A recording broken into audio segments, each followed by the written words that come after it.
ఓజీకి చాలా రెమ్యునరేషన్ తీసుకున్నారు అని 1000 రూపీస్ టికెట్ పెంచడం. టికెట్ అని థియేటర్ దగ్గర నుంచి అమ్మడం కాదు. మిమ్మల్ని నిలబెట్టే వాళ్ళు ఫ్యాన్స్, మిమ్మల్ని పూజించే వాళ్ళు ఫ్యాన్స్, మీకోసం చొక్కాలు చింపుకుని రక్తాలు చింపించే వాళ్ళు ఫ్యాన్స్. ఆ ఫ్యాన్స్ కోసం 1000 రూపాయల టికెట్ అమ్మడం న్యాయం కాదు.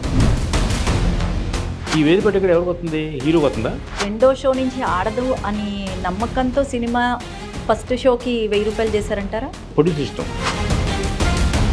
కానీ టికెట్లు పెంచడం గురించి చాలా కాంట్రవర్సీ అవుతోంది కదా, పెంచకూడదు అని. పెంచకూడదని ఎవరు అడుగుతారు? ఎవరు ఇష్టం? అది 4000 టికెట్కి ఎవరు వెళ్ళమన్నా? టికెట్ తీసుకుని 1000 రూపాయలు పెట్టి అంతేనంటారా? అంత సరదా ఉంది మీకు? ప్రజల కోసం కాదా సినిమాలు? సరే, ఈ మధ్యకాలంలో సోషల్ మీడియాలో వైరల్ అవుతోంది ఓజీకి సంబంధించి కొన్ని టాపిక్స్, అంటే చాలా న్యూస్లు వైరల్ అవుతున్నాయి. ఓజీకి చాలా రెమ్యునరేషన్ తీసుకున్నారు అని, అండ్ 1000 రూపీస్ టికెట్ పెంచడం, ఇవన్నీ ఎంతవరకు కరెక్ట్ అంటారు? అదే ఇప్పుడు 2 పాయింట్ ఆఫ్ వ్యూ ఉంటాయండి. అదే విషయాన్ని మనం పాజిటివ్ చెప్పొచ్చు, నెగిటివ్ కూడా చెప్పొచ్చు అండి.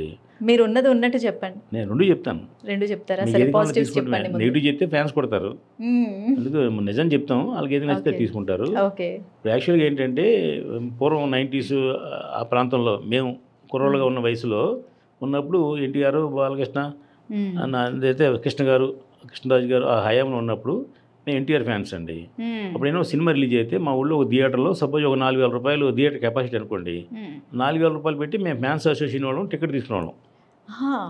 అంటే ఒక షోకి టికెట్ కొనుక్కుని ఆ టికెట్లు మా ఫ్రెండ్స్కి అందరికీ అమ్మేవాళ్ళం. ఎంత సపోజ్ బ్లాక్లోనా సార్ లేదంటే వైట్లోనే? బ్లాక్ అండ్ వైట్ లేదండి. 50 రూపాయలు టికెట్ అనుకోండి, ఓ 10 రూపాయలు ఎక్స్ట్రా వేసి అమ్మేవాళ్ళం మేము. ఎవరికి? ఫ్రెండ్స్కే. బయట వాళ్ళకి టికెట్ అని థియేటర్ దగ్గర నుంచి అమ్మడం కాదు. ఫ్యాన్స్ ఉంటాం కాబట్టి ఫ్యాన్స్ అందరూ ఎందుకు అమ్మేవాళ్ళు అంటే ఆ 10 రూపాయల లాభంతో మనం ఆ థియేటర్ దగ్గర పూలు చల్లటం, దండలు వేయటం, ఓటీస్ కడతాం, వెనైల్స్ వేయటం, ఇలాంటి వాటి చేయడం కోసం అలా చేసేవాళ్ళం ఒకప్పుడు. నేను చెప్పేది 1985లో సంగతి చెప్తానండి. మేము కుర్రోళ్ళుగా ఉన్నప్పుడు చేసేవాళ్ళం. అప్పుడు ఏంటంటే ఫ్యాన్స్ అనేవాళ్ళు హీరోలకి బలం. ఇప్పటికీ అంతే కదా సార్? ఎప్పటికీ అంతే. అది బలం అంటే హీరోలు ఫ్యాన్స్ వల్లే కదా హీరోలు. అంతేగా, వాళ్ళ స్ట్రెంత్ అంతా హీరోసే కదా. అలాంటివి ఉన్న టైంలో చేసేవాళ్ళు. అప్పుడు ఫ్యాన్స్ ఆ 10 రూపాయలు ఎక్స్ట్రా అమ్మి దేనికోసం అంటే ఆ హీరోని ఎలివేట్ చేయడం కోసం, దండలు వేయడం, పూలు వేయడం కోసమే కదా. ఇప్పుడు మీరు అన్నట్టు ఈవేళ 2025 సంవత్సరంలో ఏ ఫ్యాన్స్ అయితే హీరోని నిలబెడుతున్నారో ఆ ఫ్యాన్సే మొదటి షోకి వస్తారు, మార్నింగ్ షోకి. ఆ మార్నింగ్ షో దగ్గర 1000 రూపాయలు టికెట్ తీసుకుంటున్నారు మీరు.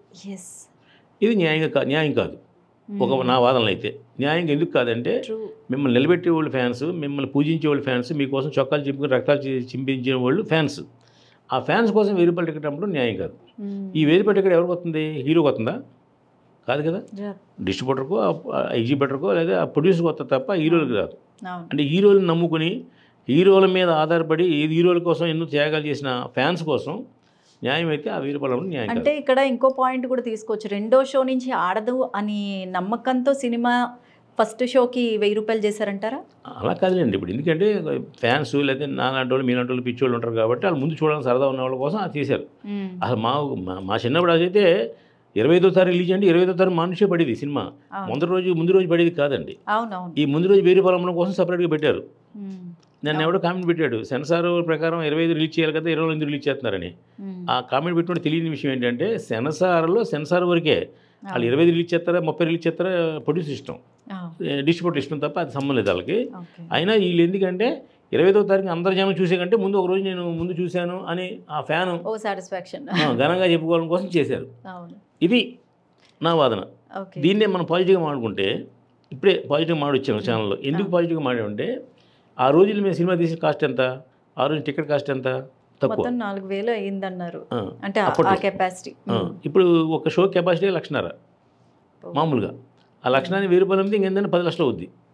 ఎందుకంటే ఇప్పుడు సపోజ్ ఈ ఓజీ అనే సినిమా 50 crores నైజాం కొన్నారండి దిల్ రాజు గారు. 80 కోట్లకి ఆంధ్ర కొన్నారు, 26 కోట్లకి సీడెడ్ కొన్నారు, 25 కోట్లకి ఎంతకో బెంగళూరు కర్ణాటక కొన్నారు. ఇంత హైయెస్ట్ రేట్లు పవన్ కళ్యాణ్ సినిమా ఎంతమంది ఏది అమ్మలా. హరిహర వీరమల్ కూడా అమ్మలా. హరిహర వీరమల్లు అమ్మలేకపోయినా 35 కోట్లు బడ్జెట్ వేసుకున్నారు సుమారుగా. చెప్తున్నా మీకు నేనేమి ప్రొడ్యూసర్ కాదు, నేను డిస్ట్రిబ్యూటర్ కాదు కాబట్టి నాకు తెలిసిన జనరల్ నాలెడ్జ్ చెప్తున్నా. 35 కోట్లు కొన్నారండి. దాంట్లో 18 కోట్లు 20 కోట్లు వచ్చింది, మిగతా 15 కోట్లు పోయింది వాళ్ళకి, ఎవరికి కొన్న డిస్ట్రిబ్యూటర్కి. ఈవేళ 20 కోట్లు వచ్చినా అని పలానా ముందు సినిమా 20 కోట్లు వచ్చిందని తెలిసినా కూడా దిల్ రాజు గారు 50 కోట్లు కొన్నారు. అంటే ఆయన గట్స్ ఏంటి, ఎలా డబ్బు రికవర్ అవుద్ది అంటే ఇలా రికవర్ అవుద్ది. 1000 రూపాయలు చెప్పిన టికెట్ అమ్మితే రికవర్ అవుద్ది. పెంచితే 150 రూపాయలు చెప్పిన అమ్మితే అంటే ఒక 7 టికెట్ ఒక రోజు వచ్చేసింది వీళ్ళకి. కానీ టికెట్లు పెంచడం గురించి చాలా కాంట్రవర్సీ అవుతుంది కదా, పెంచకూడదు అని. పెంచకూడదని ఎవరు అడుగుతారు, ఎవరు ఇష్టం అది? అంటే గవర్నమెంట్ కూడా చెప్తోంది కదా. గవర్నమెంట్గా పర్మిషన్ ఇచ్చింది, పర్మిషన్ ఇచ్చింది. అవును, గవర్నమెంట్ కూడా ట్యాక్స్ వస్తుంది కదండి. అవును, 1000 రూపాయలు టికెట్ అమ్మితే 180 రూపాయలు గవర్నమెంట్ ట్యాక్స్ వెళ్తుంది. అదే అసలు గవర్నమెంటే ఒక్కొక్క విషయంలో పెంచకూడదు అని చెప్తోంది, కొన్ని విషయాల్లో పెంచుతోంది. అంటే డిమాండ్ అండ్ సప్లై అని మనం అడిగాం, వాళ్ళు పెంచారు. వాళ్ళేం పెంచలేదు కదా. ఇప్పుడు బియ్యం ధర పెరిగింది లేదా ఉప్పు ధర పెరిగింది అంటే గవర్నమెంట్ చేసిన పని. ఇది కాదు, మన నిర్మాత, సినిమా తీసిన నిర్మాత నాకు 1000 రూపాయలకు అమ్మండి, నాకు కావాలి పర్మిషన్ ఇవ్వండి అడిగితే వాళ్ళు ఇచ్చారు. ఇప్పుడు ఇక్కడ ఇంకొక పాయింట్ కూడా మాట్లాడుకోవచ్చు మనం. ఇప్పుడు ఓజీ అమాంతంగా టికెట్ ధరలు పెంచేశారు. అది హిట్ అవుతుందా ఫ్లాప్ అవుతుందా అనేది తర్వాత విషయం. మిరాయ్ మొన్న రిలీజ్ అయిన మిరాయ్ అస్సలు పెంచకుండా చక్కగా నార్మల్గా ఉంచారు. తర్వాత ఫ్యామిలీ అంతా కూడా బర్డెన్ ఫేస్ చేయగలిగింది, అందువల్ల సెన్సేషన్ క్రియేట్ చేసిందని ఒక టాక్ ఉంది. మిరాయ్ సినిమా 50 కోట్ల బడ్జెట్ అండి. అతను తేజ సజ్జా అనే చిన్న హీరో అండి. ఇదేమో 300 కోట్ల బడ్జెట్, 400 కోట్ల బడ్జెట్. దీంట్లో పవన్ కళ్యాణ్ హీరో. కానీ కలెక్షన్స్ మీరు పవన్ కళ్యాణ్కి అతనికి సంబంధం లేదు అసలు. వాళ్ళిద్దరిని కంపేర్ చేయకండి. ఇంకో పవన్ కళ్యాణ్ నేను హీరోస్ ని కంపేర్ చేయట్లేదు, నార్మల్ ఆడియన్స్ పల్స్ ఈ విధంగా ఆలోచిస్తారు కదా. 1000 రూపాయల టికెట్ అంటే 4000 టికెట్ తీసుకుని 1000 రూపాయలు అంతేనంటారా? అంత సరదా ఉంది మీకు? ప్రజల కోసం కాదా సినిమాలు? చూడండి, నెక్స్ట్ డే చూడండి, ఒకరోజు ఆగచ్చు కదా. ఓకే, కంగారు మీకు అంటే మీరు కంగారు పడతారు కాబట్టి మీ టికెట్ 1000 రూపాయలు అయింది. అదే కనుక ఒక రోజు అయితే 25వ తారీఖు వెళ్తే 150 కదా. 150 రూపాయలు ఎక్స్ట్రా పెంచారు. మళ్ళీ 150 రూపాయల నుంచి మామూలు టికెట్ 150, ఇంకో 150 రూపాయలు మల్టీప్లస్ పెంచుకోవచ్చు. మామూలు థియేటర్లో 100 నుంచి 110 పెంచుకోవచ్చు. అంటే శ్రీరాములు లాంటి చోట 100 రూపాయల టికెట్ 110కి పెంచుకోవచ్చు. 210 కూడా తొందర పడకూడదు అనమాట. మీ అవసరం బట్టి నేను వెళ్ళను, మీరు వెళ్తారా అంటే మీ సరదా ఉంది. నటుడు, ఫేవరెట్ స్టార్, ఫస్ట్ షో వెళ్ళిపోతాడు. ఫస్ట్ 2 రోజులు ఉండడు అతను. చాలా మంది ఉంటారు కదా. అదే అందుకే మరి చాలా మంది క్యాష్ చేసిన కోసం చేసే ప్రయత్నం ఇది. సరదా. ఇప్పుడు మీకు తెలియని ఇంకో రహస్యం ఉంది ఇంట్లో, పబ్లిక్గా చెప్పకూడదు కానీ చెప్తున్నా. 1000 రూపాయలు మీరు అనుకుంటున్నారు కదా, 1000 రూపాయలు కూడా తప్పు. 2000 రూపాయలు అమ్ముతున్నారు టికెట్. అది ఎందుకు అమ్ముతున్నారంటే ఈ 1000 రూపాయలు చేసి, సపోజ్ 1000 రూపాయల టికెట్ చెప్పారు కదా, ఒక శ్రీరాములు ఒక థియేటర్ అనుకోండి, ఆ థియేటర్లో 1000 రూపాయలు చెప్పిన అమ్మిన టికెట్లన్నీ ఒక ఆయన కొనేసాడు. మీలాంటి ఒక ఆయన కొని అతను 2000 అమ్ముతున్నాడు. ఓకే, ఎందుకు అమ్ముతున్నారంటే దానికి కారణం లేదు. ఆయన కొనుక్కున్నాడు, అవకాశం దొరికింది, ఆ 2000 కావాలి వరకు అమ్ముకుంటున్నాడు ఆయన. ఇప్పుడు నాకు కావాలా మీకు కావాలని కూడా 2000 అమ్ముతారు అక్కడ. అంటే థియేటర్లో అమ్మరు, థియేటర్లో 1000 రూపాయలు. ఎందుకంటే 180 రూపాయలే వాళ్ళు గవర్నమెంట్ ట్యాక్స్ కట్టాలి. 2000 అమ్మితే 300 రూపాయలు కట్టాలి, అది జిఎస్టీ. అందుకని అతను బయట అమ్ముకుంటాడు, ఇతను 1000 రూపాయలకు అమ్ముకుంటున్నాడు. అది ఎవరి వ్యాపారం అనుకోండి. అది పోతే ఇప్పుడు రెండోది ఏంటంటే, నష్టం ఏంటంటే ఫ్యాన్స్ని క్యాష్ చేసుకుంటూ కరెక్ట్ కాదని నా ఉద్దేశం. అయితే ఇది నెగిటివ్గా చెప్పిన విషయం. పాజిటివ్గా ఇదే విషయం పాజిటివ్గా చెప్పాలంటే ఏం చేయాలంటే, ఇది 300-400 కోట్లు అయింది. మీరు అన్నట్టు సినిమా అటు ఇటు అవ్వచ్చు, అవ్వకపోయినా బాగుండొచ్చు. మనం పాజిటివ్గా మాడదాం, బాగుండొచ్చు. బాగుంటే ఇప్పుడు మీలాంటి ఫ్యాన్స్ ఎవరైనా ఉంటే వాళ్ళు క్యాష్ చేసుకునే కోసం వాళ్ళు 1000 రూపాయలు అమ్మారు. ఇప్పుడు 1000 రూపాయలు చెప్పిన అందరూ కొనాలని రూల్ పెట్టలేదుగా గవర్నమెంట్. ఇష్టమైనా కొనుక్కోమన్నారు. ఒక్కరోజే కదా, 25వ తారీఖు మళ్ళీ 150 రూపాయలకు 300కి వస్తుంది కదా. మరి ఒక రోజు ఆగితే మనకు 300కి వస్తుంది. మీరు ఆగలేని వాళ్ళు 1000 రూపాయలు పెట్టి కొనుక్కోవాలి. రెండోది ఏంటంటే, ఇప్పుడు ఇవాళ అన్ని రేట్లు పెరిగినాయండి. పూర్వం నేను కొత్తగా హైదరాబాద్ వచ్చిన కొత్తలో బిర్యానీ 60 రూపాయలు ఉండేది, లేదా 75 రూపాయలు ఉండేది, 100 రూపాయలు ఉండేది. ఇప్పుడు ఏమైంది, 350 రూపాయలు బిర్యానీ. రేట్లు పెరిగినాయి కదా. టికెట్ ఇదివరకు హైయెస్ట్ 70 రూపాయలు ఉండేది మామూలు థియేటర్లో, మల్టీప్లెక్స్ 100 రూపాయలు ఉండేది. ఇప్పుడు మల్టీప్లెక్స్ 150 రూపాయలు హైయెస్ట్, 250 రూపాయలు కూడా ఉంది. మళ్ళీ ఆ ప్రైమరీ క్వశ్చన్ చైర్లే ఉంటాయి కదా, అది 250 అండి. ఇప్పుడు అలా పెరిగింది కదా, దాన్ని బట్టి ఇగో పెరిగింది. అప్పుడు పవన్ కళ్యాణ్ గారు 100 కోట్లు తీసుకోలేదే. పవన్ కళ్యాణ్ గారు ఇద్దరు ఎంత తీసుకున్నారు, 10 కోట్లు 20 కోట్లు తీసుకున్నారు. 10 కోట్లు తీసుకున్నారు నాకు తెలిసి, 20 కోట్లు కూడా తీసుకోలేదు. ఇప్పుడు ఆయన 100 కోట్లు తీసుకుంటున్నారు. అలాగే ఒక ఆర్టిస్ట్ ఉన్నాడు, మామూలు ఇద్దరు 1,00,000 రూపాయలు తీసుకున్న ఆర్టిస్ట్ 5 లక్షలు తీసుకుంటున్నాడు. అంటే పేర్లు చెప్పడం దీనికి అండి. అలా అన్నీ పెరిగినాయి కాబట్టి టికెట్ రేట్ కూడా పెంచారు. ఈ టికెట్ రేట్లు పెరగడం వల్ల ఏమైందంటే, ఇప్పుడు మీరు గవర్నమెంట్ 1000 రూపాయల టికెట్ అమ్ముకుంటాం పర్మిషన్ ఇవ్వండి అంటే ఇచ్చారు కదా. మేము కొత్తగా ప్రయోగం చేస్తున్నాం. ఏమనంటే, మేము చిన్న సినిమా తీస్తున్నాం, మా సినిమా బడ్జెట్ 50 లక్షలే. 50 లక్షల బడ్జెట్ వాడికి 150 రూపాయలు మల్టీప్లెక్స్ టికెట్కి లేదా 100 రూపాయలు మామూలు టికెట్కి అవకాశం లేదు, వెళ్ళడానికి అవకాశం లేదు, వెళ్ళే అంత క్వాలిటీ లేదు. 50 లక్షలు 500 కోట్లు ఎంత తేడా ఉందండి.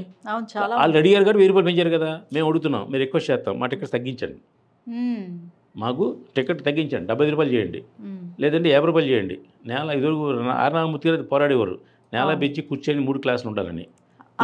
ముందు అవే కదా ఉండేవి. ఇప్పుడు మల్టీప్లెక్స్ వచ్చిన తర్వాత నేల పెంచి కూర్చో ఒకటే, అంతా ఒకటే. ముందు వచ్చినోడికి ఏమో ఎదురు కూర్చుంటాడు, లేదా రెండు స్క్రీన్ మీద కూర్చుంటాడు. ఇలా కాకుండా పూర్వ పద్ధతిలో మేము అడుగుతున్నాం. మీరు అడిగారు కదా, ఇప్పుడు డివివి దానయ్య గారు లెటర్ పెట్టారు, నా టికెట్ 500 కోట్లు బడ్జెట్ అయింది, నాకు 1000 రూపాయలు పెట్టుకోండి సార్ పర్మిషన్ అయితే ఇచ్చారు గవర్నమెంట్. మేము అడుగుతున్నాం మా సినిమా బడ్జెట్ 50 లక్షలే, మా జనం అంత రారు, మా దాంట్లో పవన్ కళ్యాణ్ లేడు, ఇంకో చిరంజీవి లేడు, కాబట్టి మాకు 50 రూపాయలకే బెంచ్ ఇవ్వండి, 75 రూపాయలకి కుర్చీ ఇవ్వండి. డిస్ట్రిబ్యూటర్స్ అసలు ముందుకు వస్తారంటారా ఇలాంటి వాదన? ఏ డిస్ట్రిబ్యూటర్ రాడు, ఇప్పుడు లేదు, అప్పుడు లేదు. డిస్ట్రిబ్యూటర్లు ఎలాగ రారండి, మనకి డిస్ట్రిబ్యూటర్ అనే అతను మధ్యవర్తి, మనకి ప్రొడ్యూసర్కి థియేటర్ అతనికి మధ్యలో ఉండే అతను డిస్ట్రిబ్యూటర్. పూర్వం కొనేవారు, ఇప్పుడు కొనట్లేదు ఏ సినిమాను, కాబట్టి మనం అన్నీ మనమే ఖర్చులు పెట్టుకుని మనమే డిస్ట్రిబ్యూటర్కి ఇస్తాం.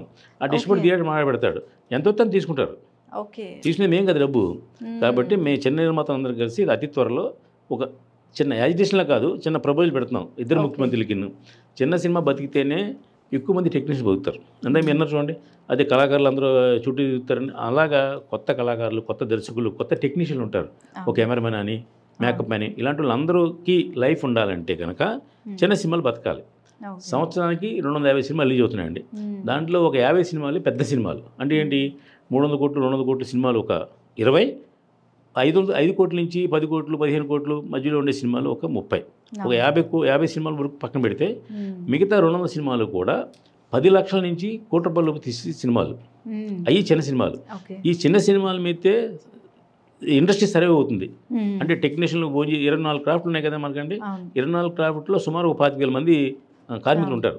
ఈ 25,000 మంది కార్మికుల్లో పెద్ద సినిమాలకు వెళ్ళే వాళ్ళు 2,000 మందే, లేకపోతే 5,000 మంది. మిగతా 20,000 మంది కార్మికులకి చిన్న సినిమాలు బతికిస్తున్నాయి. ఈ చిన్న సినిమాలు ఎందుకు బతుకుతున్నాయంటే, బతికిస్తున్నారంటే నాకు హీరో చేయాలని ఉంది, లేకపోతే మా తమ్ముడు డైరెక్ట్ చేయాలని ఉంది, నాకు నేను ప్రిపేర్ అయ్యి చేసేస్తాను. ఇదివరకు పూర్వం అలా లేదు ఆ సిస్టమ్. పూర్వం వేరే సిస్టమ్ ఉండేది. అసలు కొత్త దర్శకుడు, కొత్త నటులు లేరు. మీరు వెనక్కెళ్ళండి 2019కి 1985-90 ఆ ప్రాంతంలో కొత్త దర్శకుడు లేడు, రిపీటెడ్గా వాళ్ళే సినిమాలు తీస్తూ ఉండేవాళ్ళు. అయితే ఒక దాసనారాయణ, ఒక కోడి రామకృష్ణ లాంటి కొత్త డైరెక్టర్లు వచ్చినప్పుడు వాళ్ళు ఆల్రెడీ ఒక 10 సినిమాలు 20 సినిమాలకి పెద్ద డైరెక్టర్ల దగ్గర పనిచేసి వాళ్ళు డైరెక్టర్గా వాళ్ళు నమ్మి డైరెక్షన్ ఛాన్స్ ఇచ్చారు. అది కూడా కొత్త డైరెక్షన్ ఛాన్స్ ఇచ్చిన ఎవరు, కొత్త నిర్మాత కాదు, రెగ్యులర్గా సినిమాలు తీసే నిర్మాతే అతనికి అవకాశం ఇచ్చాడు.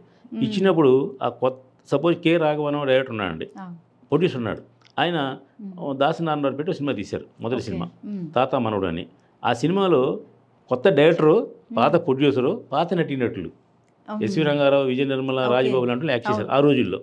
అంటే అప్పుడు కూడా కొత్త వాళ్ళందరూ ఎంకరేజ్ చేయాలి. ఇలా కోడి రామకృష్ణ గారు డైరెక్టర్ అయిన తర్వాత అదే కె రావు గారు ఈయనకి ఇంట్లో రామయ్య వీధిలో కృష్ణ సినిమా ఇచ్చారు, ఫస్ట్ సినిమా. అది ఎందుకు చూశారంటే దాసనారాయణ గారు 10 సినిమాలు అతను కోఆర్డినేట్ చేయడం వల్ల చూసి ఈ కుర్రోళ్ళు ప్రతిభ ఉంది అని ఎంకరేజ్ చేస్తే దాసనారాయణ ఎంకరేజ్ చేశారు. నువ్వు ఏమన్నా పెడుతుంది కదా, మా కోడి రామకృష్ణ పెట్టబోయే డైరెక్టర్ కానీ అంటే ఒక గురువు శిష్యుడిని ఎంకరేజ్ చేసి డైరెక్ట్ చేయించాడు.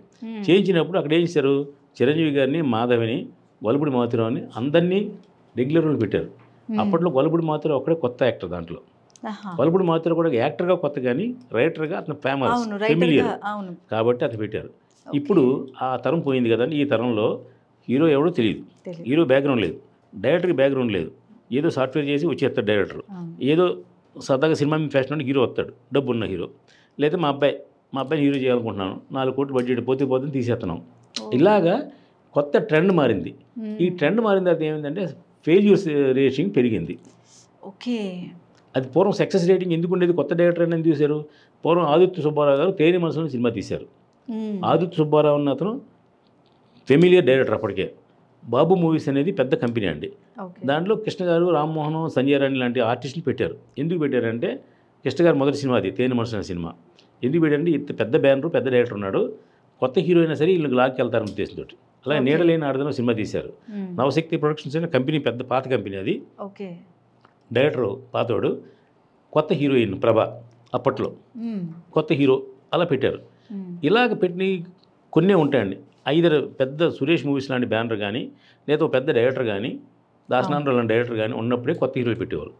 ఇప్పుడు బ్యాలెన్స్ అవ్వడం కోసం అలాగా ఓ పెద్ద సంస్థ తీస్తేనే జనం చూసేవారు. సురేష్ మూవీ సినిమా అవుతుందంటే వీళ్ళు కొంచెం మర్యాదైన సినిమా, గౌరవంగా ఉంటుంది సినిమా చూసేవారు. ఇప్పుడు ఏమైందంటే ఆ తరం పోయి 200 సినిమాల సంవత్సరానికి నేను హీరోయిన్, కూడా డైరెక్టర్, కొత్త డైరెక్టర్, కొత్త హీరో, కొత్త హీరోయిన్, ఎన్నో సినిమాలు వచ్చేస్తున్నాయి. అందుకే ఫ్లాప్ అవుతున్నాయి. సక్సెస్ రేటింగ్ తగ్గిపోయింది.